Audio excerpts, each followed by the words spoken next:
Bună tuturor, bine v-am regăsit la un nou video.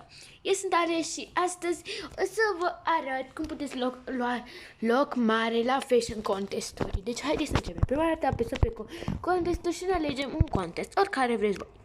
6 mai mari sunt la gold, pentru că îți dă și bonus mai mult. O să mergem la acest todai pentru că e nou și o să mergem la gold. Și totuși o să vreau, dacă nu am nicio haină, vreau să merg la muzeum. Ok, am acesta. Bun. Și trebuie să ne luăm chestii super drăguțe și ceva cute. Deci trebuie să ne îmbrăcăm foarte colorat, cute și frumos. Da. Vă uitați ce iteme aveți. Și cele mai populare iteme sunt cele foarte colorate. Mă refer că cele vesele, creative. Mă să pe ce spăr. Lucrați mult la față, adică să nu aveți o față mare. Un serum.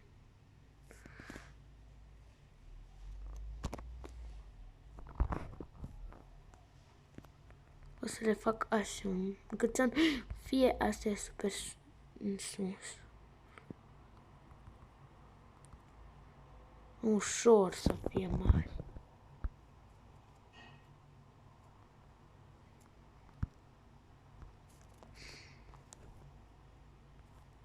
Când se vadă și o să le pun culoarea și puneți-le de fiecare culoare care să fie asemănătoare cu culoarea părului vostru.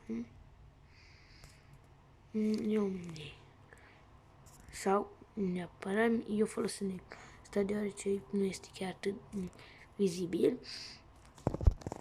Așa. Bun.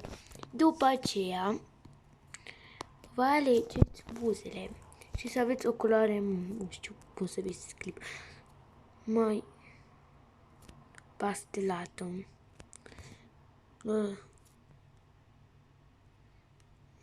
Așa. Nu foarte mari. Așa. Mergeți la hid și vă alegeți. Nu aveți fan. Așa. Și ca până ți vă faceți foarte mare. Da. Ok, o să-i schimb de contest. În ochii aceștia. Vai, ce ciudați sunt.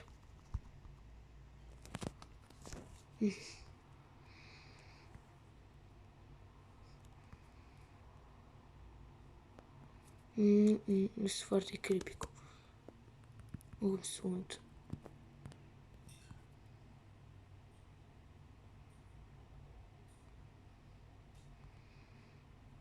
Așa.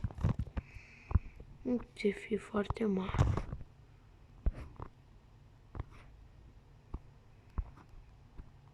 Așa.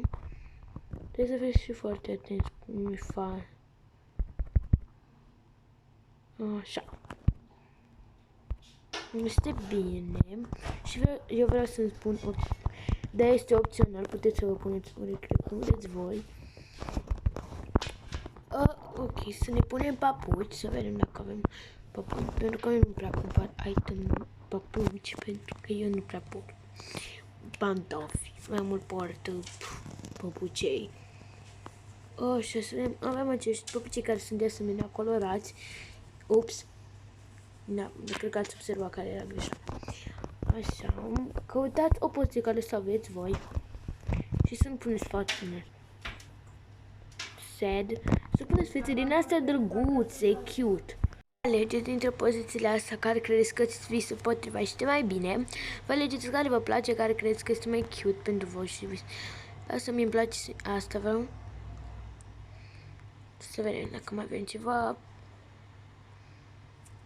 Așa, facem o poză și intrăm în contest. Da. Și pentru cine nu știe, acestea sunt itemele care le am folosit eu. Da. Cam atât a fost cu acest clip, sper că v-am ajutat. Eu am fost Ale și vă spun pa!